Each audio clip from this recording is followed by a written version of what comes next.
So I just landed from Texas. It's late night here, and I'm finding I'm having more trouble recording this than I thought I would.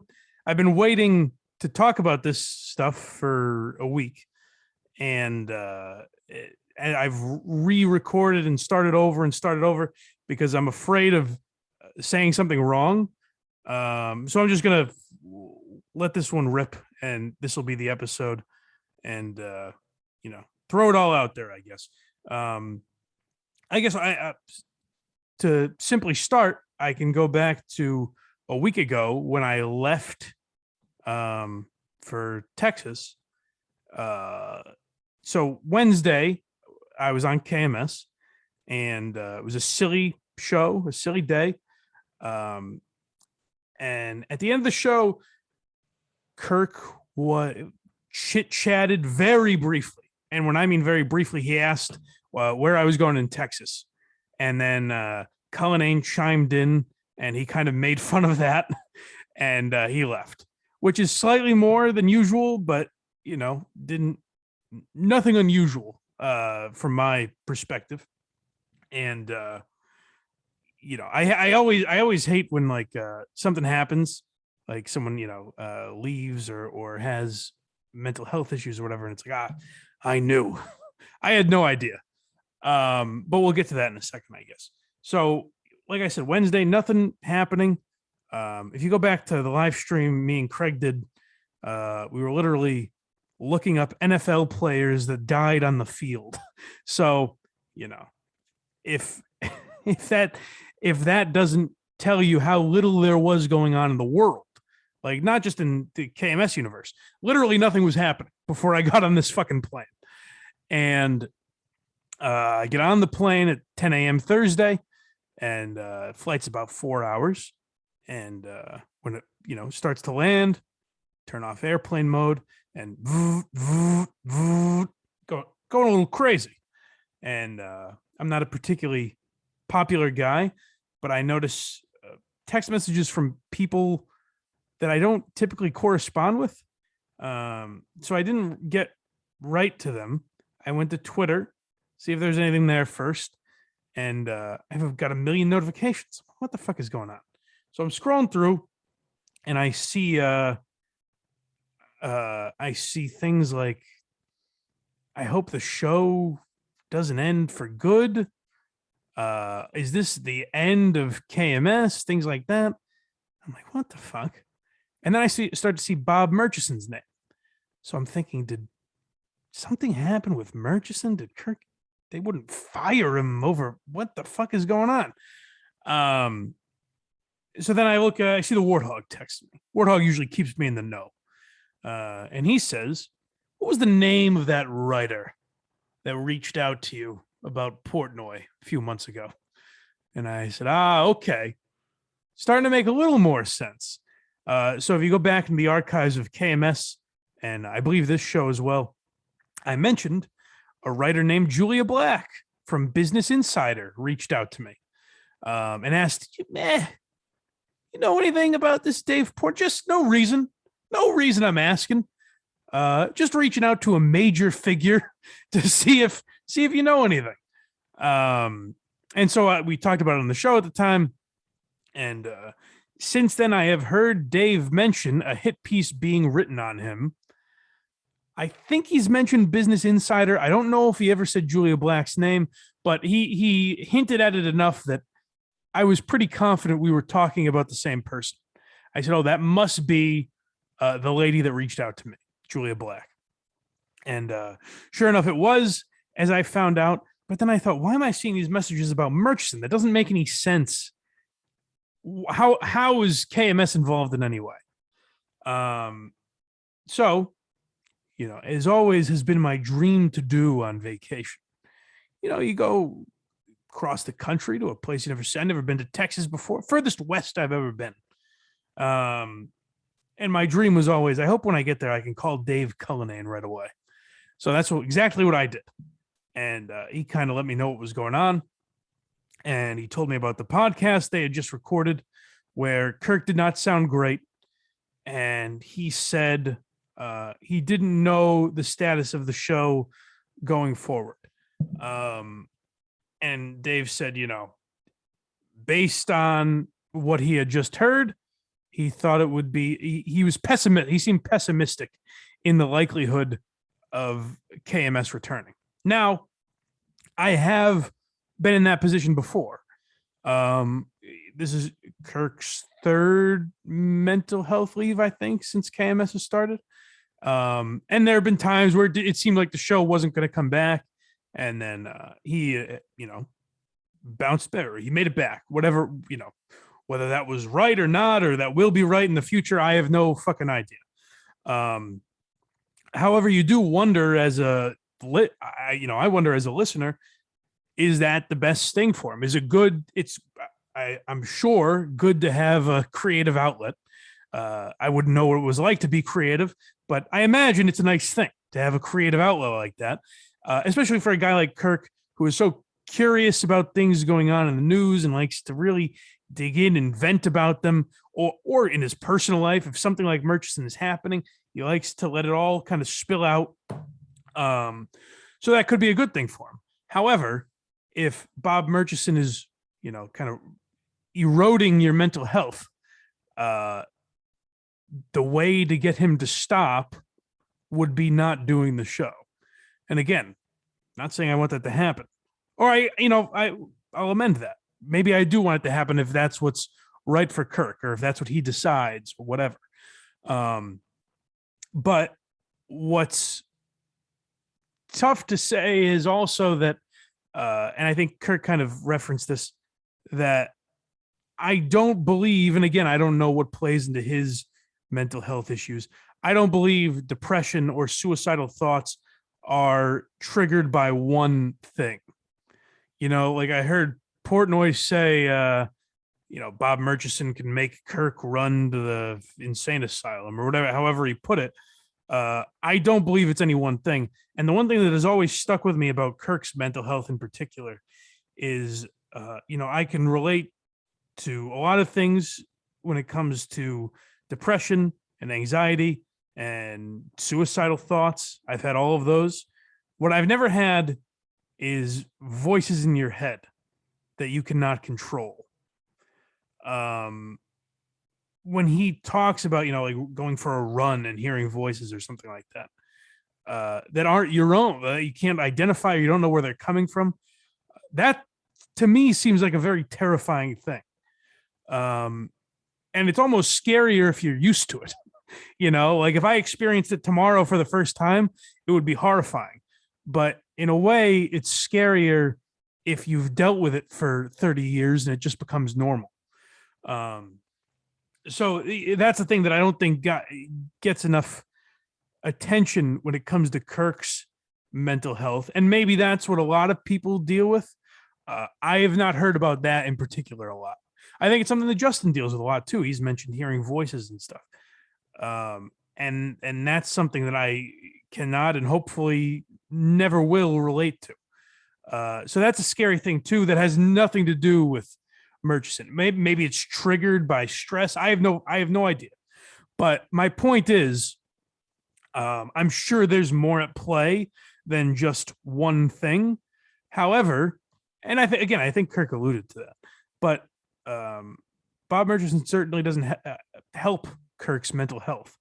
And Murchison is, other than murderers, I have not heard of a worse guy than this, because he is psychologically torturing someone for his own jollies, his own.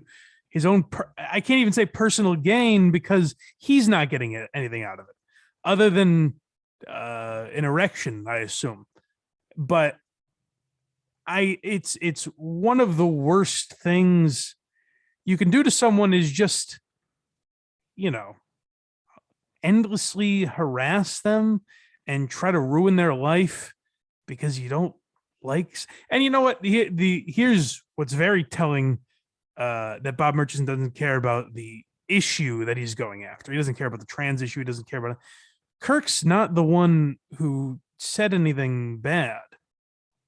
I'd have to hear that clip again to fully remember, but and I'm not going to throw anyone under the bus, but I don't think it was Kirk. I don't think Kirk made the comment that Bob was so angry about. So, that tells you everything you need to know about Bob Murchison, who I'll talk a little more about in a bit. But I did just want to say in general, and this is where I hate pontificating. I know Kirk would shit all over me for me giving my deep, profound thoughts. I did text him, by the way, which, once you get 3 or 4 cracks at this, this text message, you start to get pretty good at it. I think I'm a little better. I'm sure he still rolled his eyes at it, but it's better than hope all is well. I think. But I do just want to say that Kirk helped me tremendously with my own struggles with mental health and was extremely supportive when I was at my lowest. I had in 2018, I was in a tremendously dark place and probably worse than I was a year ago, and I never dealt with it. And I never dealt with anything involving my eyesight. I stopped caring about it. Like my vision was deteriorating, and it was something that I thought about every second of every day because it affected me. It impacted every second of every day for me, and I was ignoring it and didn't want to get help because I felt like there was nothing that could really help me. So not only through giving me the time off that I needed, but also through talking that shit out on the show, like just having Carano, as much as I made fun of him at the time, Kirk having Carano on to tell me I need to go to the eye doctor and, him kind of giving his expert opinion as a guy who's worked near eye clinics. Shit like that was good for me. And ironically opened my eyes, if you will, to a lot of that stuff. But the big thing to me was allowing me to have time off so I could get my shit together. And even the shit that like I didn't like at the time, like taking a beating for a lack of work ethic and things like that, that really bothered me at the time. Now that I'm doing a show every day, I say, oh, maybe I wasn't doing everything I should have been doing. Or maybe I wasn't taking the right approaches to things. So he's helped me in a lot of aspects of my life, which I will always greatly appreciate. And, it's tough because I'm a fan of his. Like I speak as a fan. I don't know the guy personally, but the reason I think it was tremendously ballsy to put out that podcast last Thursday, where he was very emotional and getting, very, very worked up and seemed kind of on the edge of a breakdown. And I apologize if that's not the right word or whatever, but that's how it felt to me as a listener. I think that was a ballsy thing to do, particularly as Kirk, who is a guy who is such a confident, composed guy, a ball buster, all of that. For him to put that out there, I think is tremendously brave. And I also think it does a lot for people with mental health issues because it shows, you hear a guy like Kirk have moments like that, and it helps you feel comfortable kind of talking in the same manner. But the other reason I think it was so, not just brave, but also interesting as a listener is it gives you an insight into what he really deals with. And he mentioned that that's what, people close to him would see on a semi-regular, I shouldn't say regular, but more frequently than we've ever seen that. And that's a very interesting thing that he's kind of kept, not kept away as a listener, but it's an embarrassing thing to put out there. And it shouldn't be, but it feels embarrassing to get emotional on air or talk about mental health in the way that he did, where he was getting very choked up and emotional and talking about wanting to kill himself. I think that's a ballsy thing to do. And, if I had a funny bone in my body, I would be crucifying him for it. But I do, I see the,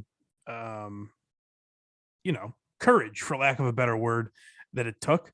And I think it does a lot for people, and Kirk talking about mental health and the way he has done a lot for people. And, that's the big thing is people reach out to me all the time. And I know reach out to Steve or, when Steve was producing, I assume Dave gets some of these messages. But I know I would get a lot of them. Hey, pass this along to Kirk for me. I'm going through a tough time, which is, in its own way, kind of, brave to reach out to someone and say, I'm having a tough time. But it is also selfish in its own way.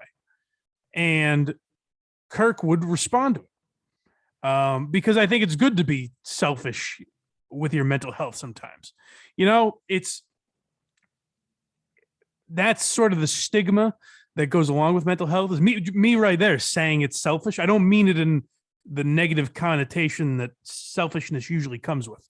What I mean is you're advocating for yourself, where the reason people don't talk about mental health and don't reach out, the reason I don't talk to my buddies about me wanting to kill myself when I'm in that state is because I don't want to seem selfish. I don't want to talk about me.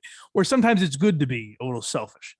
And if you're in a place where the best thing for you is to reach out to a podcaster that you listen to who's dealt with some of the same stuff, good for you. However, it is tough to deal with it the amount that I know Kirk has dealt with it. And I'm sure there's a lot more that I am not aware of, but I've seen a lot of it firsthand, where he's getting messages from people and stuff like that. And I'm sure there's a burden there where he thinks I got to keep doing this podcast because it's so important to people. And just getting messages saying like, you've helped me with mental health, and even the stuff beyond mental health, where he just I've seen it at live shows. You see how much people love and are devoted to the Kirk Minihane show. I'm sure a lot comes with that, where, I imagine Kirk must think he has some sort of responsibility to come back for, you guys, for the listeners. And maybe he feels that way with Dave and like Harrison and the guys that work for him as well. But as I think I said on Twitter, he's done plenty of that. He's done a ton for me. He's done a ton for you guys. I hope whatever the decision he makes as far as coming back, is the right decision for him, and I think that maybe that sounds idiotic. Of course he knows that, but I bet more often than not, he puts you guys higher on the priority list than he should. And I don't mean that in a negative way towards you guys, the listeners. I mean that he cares a lot about the show and knows it's important to people. And I think he puts that pretty high on his priority list. But I hope he examines more, what's best for him, and is doing the show worth it to have to deal with this tremendous piece of shit looming over you at all times. I mean, the crazy thing is I'm scared saying that, because I'm like, am I going to have to deal with this fucking guy someday? Now, luckily, I think I'm too small a fish for this guy to, get hard to. He likes a Kirk or a Portnoy to go after. Murchison, obviously, I'm speaking about. I would do nothing for him. But I do,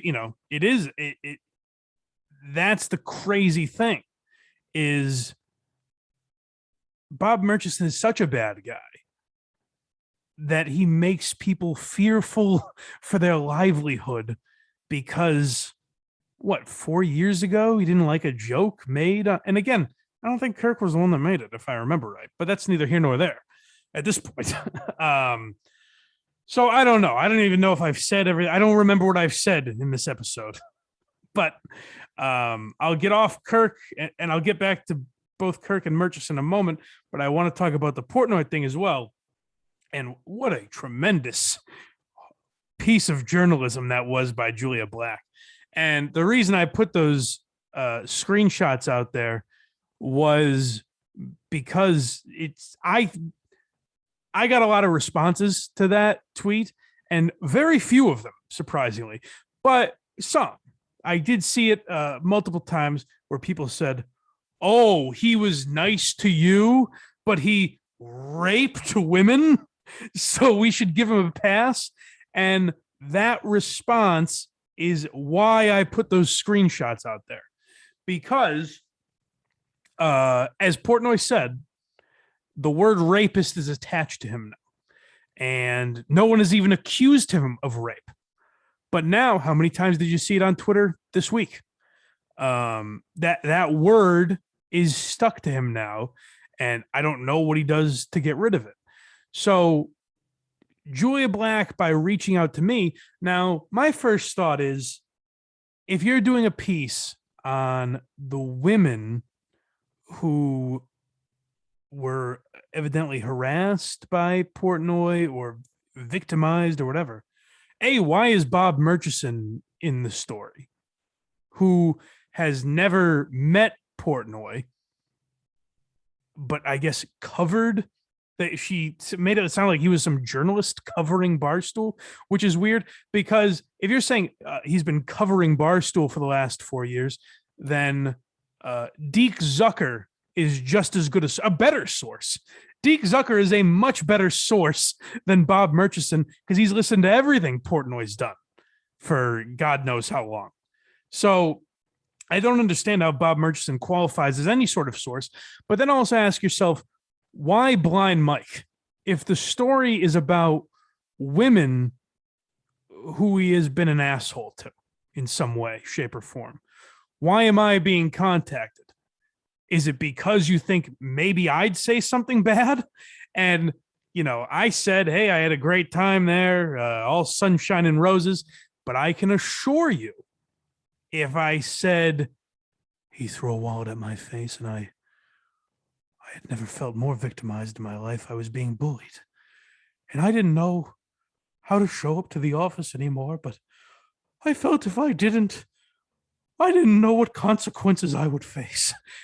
Oh, if I said that, would I be all over that article? I really believe that. Or at least the quote would have been used. It would have been slid in there as one more thing to make Portnoy out as some bully or some monster. And people, I got on Twitter, someone asked me, I did a podcast, the first podcast I did here on the Blind Mike Project. I talked about Portnoy, and I talked about how one of the reasons I didn't feel like I should work at Barstool anymore or work for KMS was because I didn't really want to be an employee of Portnoy's. And I have come around to the point where I agree with what I said at the time. I agree with everything I said. He treated me like an asshole individually. But it's kind of my whole thing to be like, hey, that doesn't mean I should attack the guy's character as a man. He was an asshole to me. He didn't like me.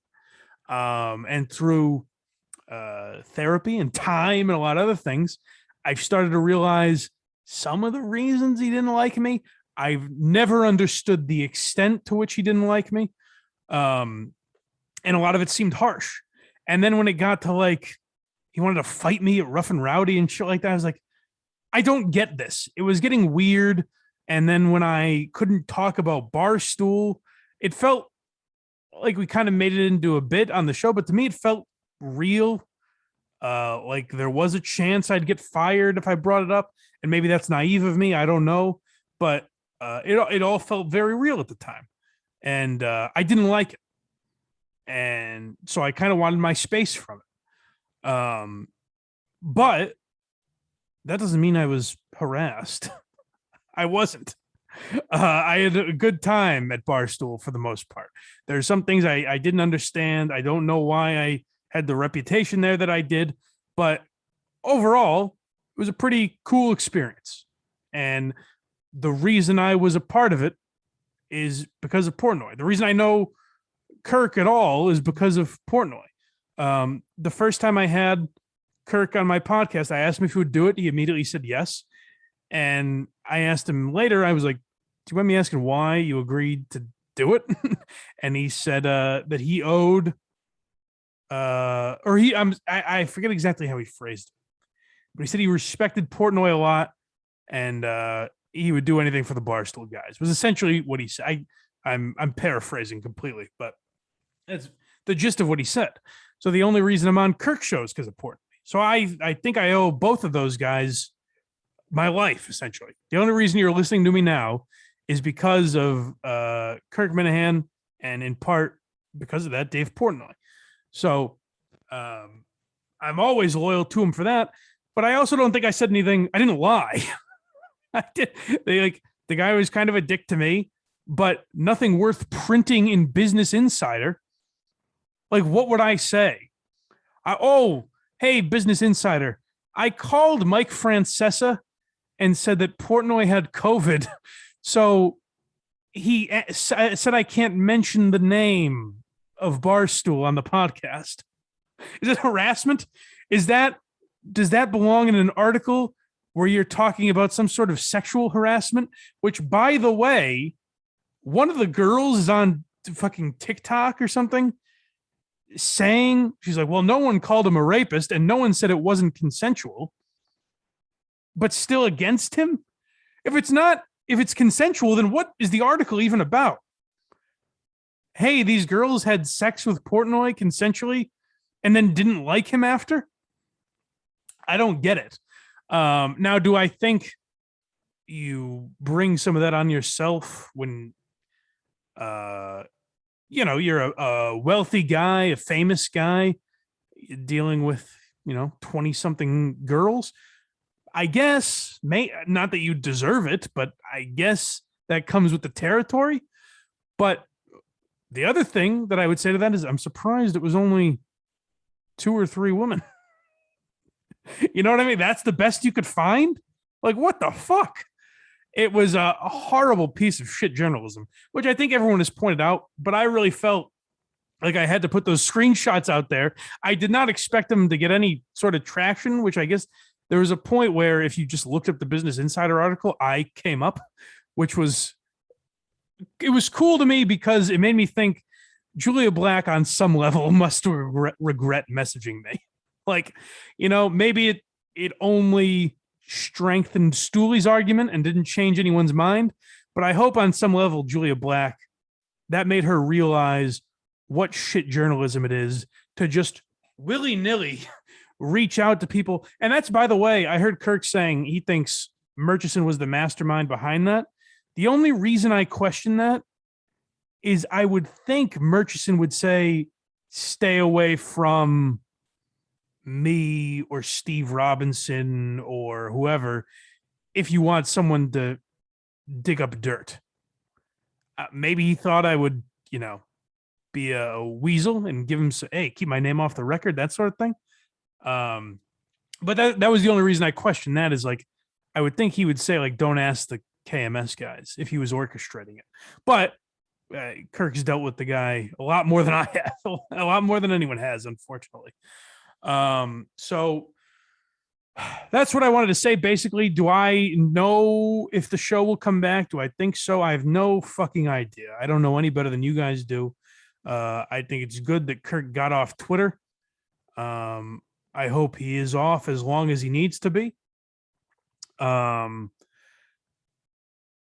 I think I really believe the Minifans need to, if you want to support the show, if you want to support Kirk, if you want to pay him back for the entertainment he's given you, all of that, I really believe the best thing to do is to, in a, polite way, in a completely legal way, in a non-threatening, non-harassing way, fuck with Bob Murchison. And maybe he'll clip that. And I don't know if I'm on his radar at all. I don't know if he would go if he goes to my podcast to be like, this guy's associated with the show. But whatever. I think it is important for the Minifans to expose this guy for what he is. I thought the reason a couple of years ago when the show started, I was on Twitter trying to get some buzz for Kirk on Rogan. I wanted to rally the troops to try and get Kirk on like Rogan's radar. Because, and now would not be the time for Kirk to do a media tour, really. But podcasts like Rogan, Tim Dillon, even like I guess like Crowder or Tucker Carlson or whoever, I think would be fascinated by this Murchison story because it's beyond cancel culture. It's beyond activism. I hate when he's called an activist because it's so beyond that. It is harassment. What Murchison's doing, that's the funny thing about this story being about harassment. What Bob Murchison is doing is harassment and it's abuse. And it's wrong. It's morally wrong. It should be legally wrong. I guess he's smart enough to skirt around any legal I don't know, implications. I'm using the wrong word, but any legal wranglings. But I think we owe it to Kirk to at least expose Murchison for who he is to, his business partners, people in his life, and hopefully other podcasts that will start talking about it. I apologize if I'm scattered here and a little all over the place. It's fine. I've been waiting to talk about this for a week, and I'm sure I did a shit job. I think I'm going to be on with Cullinane and Chris talking about it, so hopefully that's a more laid back setting. But I kind of wanted to get it off my chest. I apologize, Kirk. I genuinely apologize if I said anything wrong here. Everyone knows I'm always very worried about that. Maybe it's here's the other thing. Well, never mind. I'll talk about that more with Craig. But I just I want to make sure I'm doing right by Kirk because the guy's done more than enough for me. He's promoted my show. The reason I'm able to promote patreon.com/Blind Mike. And the reason any of you subscribe to it is because of Kirk. So I thank Kirk for that. What else can I say? I'm sure we'll be talking more about it down the road. And if you're listening to this for free, or if you're on Patreon, we will do a live stream, which will be the second half of this episode with Craig, where we'll talk about Texas and Skank Fest and all of that. So this might end up being a long one. I appreciate you guys. Thank you for all the support. Patreon numbers look good. I appreciate people supporting me, but you don't have to do it. Kirk has given me enough, and that show has given me enough. So don't feel any obligation, but know that I do appreciate it. That's it for now. Let's hear about Skankfest on the second half of this episode. A weird transition.